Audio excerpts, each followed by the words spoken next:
हे तंत्रज्ञान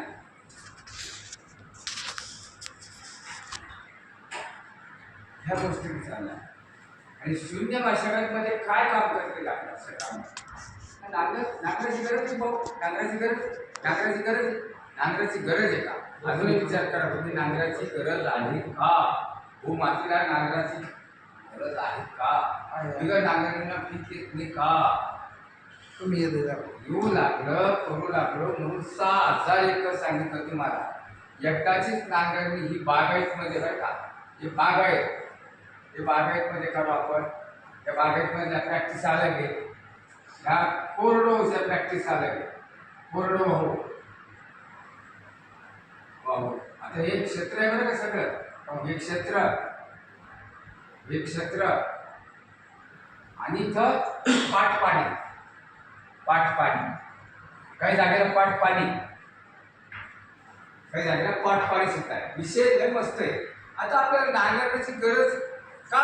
म्हणजे नांगराचं नाही, आपलं नांगर सोडून द्यायचा. नांगर आणला कोणी, नेला कोणी, मधल्या काळात झाला मोठा, तो आला, त्याने सगळी जमिनीची माता हात लावली आणि सगळी जमीन माती घुटली आणि मोठे फाळे ते पार खालून मोठा पालक करून जमीन आवाजी खराब करून टाकली. तुमची जमीन खराब करून टाकली. यात शंका नाही आहे. म्हणून आपल्याला काय करायचंय, जमिनीमध्ये नांगराची गरज आहे का? सरळ उत्तर असेल. चांगला विचार केला तुम्ही तर चांगला विचार केला, बारका विचार तो नाहीच उत्तर येईल, काही गरज नाही. हे गवळी शेती अशी तरी चालते. आणि गवळी शेतीमध्ये म्हणजे काय, गवत असेल, पाला असेल, पाचोळा असेल, सोडू द्या, सोडू द्या. आणि म्हणून सोन्याचं कचऱ्यापासून सोनं तयार कसं होईल? कचऱ्यापासून एवढं तुम्हाला खत राहिला नाही, कुठले तुम्हाला उकिरडे मोठे राहिले नाही आता. आणि कुठलेही तुमच्याकडे कंपोस्ट खतं राहिले नाही, गाडी खतं राहिले नाही, लेंडी खतं राहिले नाही. काय शेणखत आहे आमच्याकडे, शेणखत आहे काहीच राहिलं. शेणखत राहिलं तेवढं, ते सुद्धा आता टाकलं तर पुढच्या वर्षी लागतंय, ते लक्षात घ्या. पण इथं जागेवर कुजवणे, जागेवर कुजवणे. आता काय कुजवणे? पिकांचा पालापाला. तुम्ही उसावर लोक आहे, काही उसावले शेतकरी असतात. उसाचं पाचट जागी कुट्टी करून जागी ती आच्छादित जमीनमधलं ही बागायतमधला विषय चालला लागला. कोरडवून यायचा आहे.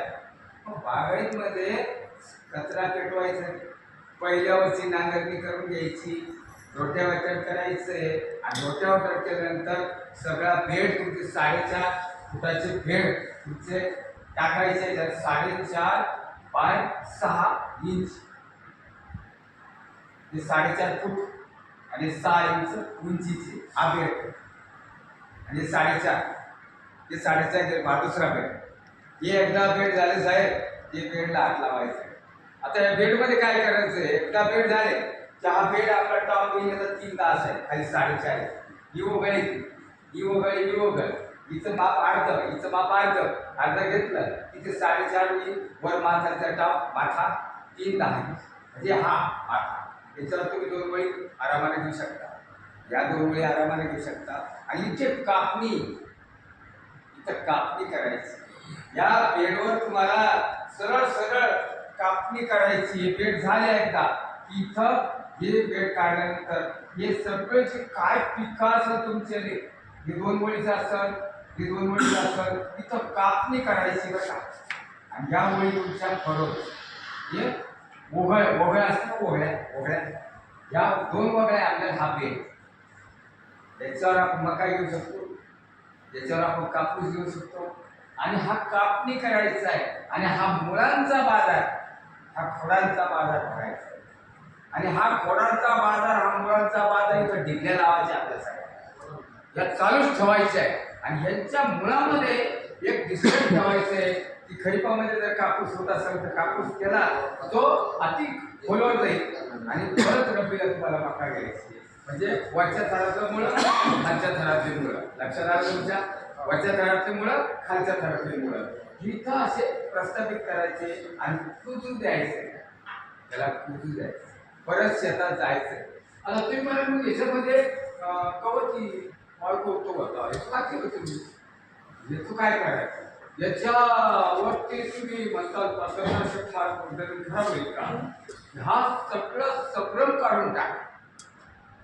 प्रत्येक सरपंच लोकांनी